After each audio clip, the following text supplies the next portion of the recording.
On commence avec vous, Camille Lavabre. Oui. Dans votre dernier spectacle Toxique, vous livrez on va dire des scènes dans l'air du temps, en tout cas. Vous croquez notamment l'absurde, des scènes de la vie quotidienne. Il y a pas mal de clins d'œil aussi à Marseille, votre ville de cœur. On va regarder un petit extrait, on vous retrouve juste après. Mais je tiens à dire que j'étais marseillaise avant que ce soit à la mode. Non, parce qu'avant ça, moi, quand je disais que je venais de Marseille, les gens m'imaginaient slalomant entre les rats, les poubelles et les tirs de Kalachnikov.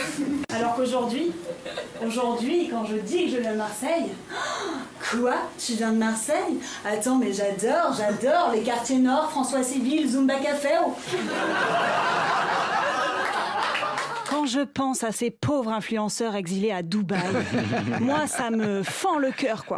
Eux qui sont par exemple obligés de payer une blinde leurs frais de santé. Je vous dis ça parce que récemment, je suis tombée sur une vidéo d'un influenceur à Dubaï qui, le pauvre, était en pleurs parce qu'il venait de débourser des milliers d'euros pour des soins. Mais quelle injustice! Mais tu m'étonnes qu'ils se sentent obligés de se révolter sur TikTok en faisant des vidéos chocs monétisées qui seront vues 10 millions de fois. Ah non, ça me fait une peine, ce pauvre garçon qui en plus est un chic type, toujours prêt à partager ses bons plans. Par exemple, récemment, il a posté 2 vidéos qui ont pas mal circulé, dans lesquelles il nous fait part de ses dernières trouvailles, qui sont tout d'abord un superbe sac bien chic et pratique, qui a été fabriqué dans quel pays déjà? Il faut savoir que c'est une maison de couture libanaise. Voilà, elle fait ça en Libanie. Voilà. Voilà, oui, fabriqué en Libanie, incroyable, par des Libanais donc. Camille Lavabre au micro de France Inter. Vous êtes aussi chroniqueuse. Jafar, la Libanie, vous connaissez? Oh, bien sûr. Bien sûr. Vous avez déjà joué au Liban? Non, Ouais. je l'ai visité, mais je n'ai pas joué là-bas. Karim Duval, la Libanie, ça vous parle? À côté de la Syrianie, oui, bien sûr. Elle est pas mal, celle-là. J'allais dire, ouais, c'est ça, c'est la Libanie, c'est ça. Hein. La Libanie. Ouais. Bon, la Libanie, c'est vrai, hein, c'est pas un comédien qui basé joue. Hein. sur des faits réels. Ouais, Ouais, ouais. la sécurité Et là, sinon, ça sociale n'est pas un comédien. et pas de sécurité sociale à Dubaï non plus, ça c'est vrai. Ah ben moi j'y suis jamais allée, mais c'est ce qui se dit dans les petits tuyaux. Ouais, il faut débourser beaucoup d'argent pour être soigné. En tout cas, c'est la rançon de la gloire.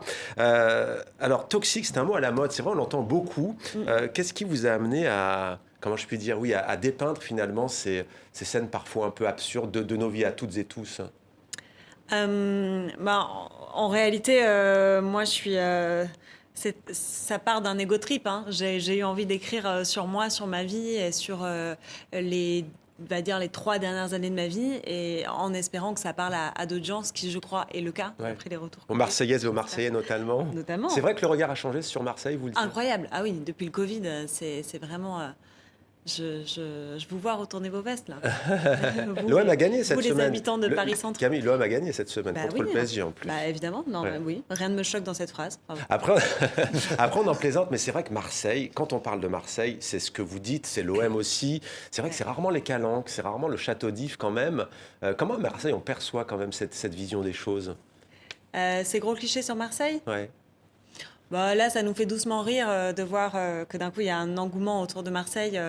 Ce qui aussi, plus sérieusement, peut être un peu un problème parce que, par exemple, dans l'immobilier, il y a une grosse vague de Parisiens qui viennent Ah oui, vous s'installer parliez du Covid, c'est pour à ça. Oui. Marseille. Voilà, et c'est un peu un problème pour les locaux aussi, quoi, parce Ouais. qu'ils se font passer devant par les budgets des Parisiens qui sont plus conséquents. Ouais. Alors là, je vais poser la question aux autres invités, mais puisqu'on parle d'humour, c'est vrai qu'en 2023, pour vous, les humoristes, il faut faire attention à ce qu'on dit. C'est pas toujours facile. Est-ce que vous, par exemple, en direct ou même dans vos spectacles, alors dans les spectacles, c'est quand même différent face au public, il y a des interactions, il y a de l'impro, mais est-ce qu'il y a des sujets que vous évitez? La politique, parce que ça m'ennuie profondément. Moi, c'est la politique. Je travaille toujours dans mes spectacles en évitant la politique. Ouais, c'est pas. C'est trop, c'est gênant, la vérité. Ouais. Mais est-ce que dans la Tunisie d'aujourd'hui, vous pourriez le faire ou pas? Parce que... Oui, on peut le faire, Ouais. bien sûr. Et surtout maintenant, on peut le faire. Ouais. Sous Ben Ali, c'était plus dur. Oui, on peut le faire. Maintenant, tout est ouvert. C'est pas difficile de parler de la politique maintenant. C'est trop facile. Le théâtre, pour moi, c'est le comment dire, mais c'est pas le quoi dire. C'est le comment. C'est Ouais, l'art c'est ça. du le comment.